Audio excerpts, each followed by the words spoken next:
Hello, friends. So today I thought I'll talk a bit about this blog post released by Rasa on supervised word vector from scratch in Rasa NLU.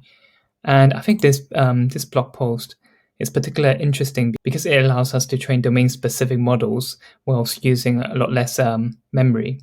So in 2017, Rasa trained the intent classifier using pre-trained word vectors. And in their previous blog post, they say like how good of a baseline using pre-trained work vectors is. But one of the problems is that the work vectors could be missing domain-specific words, and also because we're now having a vocabulary of all of the English words, a lot of the work vectors are actually never used. So it could be a kind of a waste of the memory space. What they propose is how about we don't use work vectors at all, because in a dialogue situation, we're never using that many English words anyway, or other language words anyway. So they propose this embed-and-rank approach, and the results improvements is very dramatic. So this approach was inspired by a paper called StarSpace by Facebook. And the idea is that we can compare similarity between different entities. And crucially, those entities can be different. And the loss function would be comparing similarity between, let's say, entity A and B.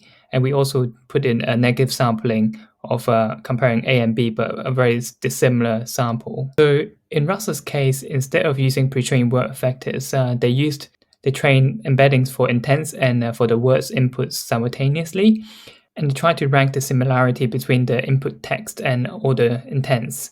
For example, let's say restaurants and pizza will be very similar to the intent or the food, but restaurant and mortgage, they'll be very dissimilar. And the result is that we can learn domain-specific knowledge and use a lot less memory because now we don't have to store the entire word vectors, pre-trained word vectors in memory.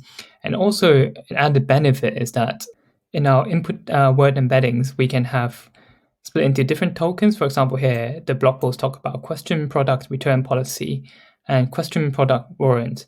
And they should be very similar in terms of their intents. So the blog post call this like hierarchical intents. And also another added benefit is that the message can contain multiple intents right now. For example, hey, how are you? I don't really care.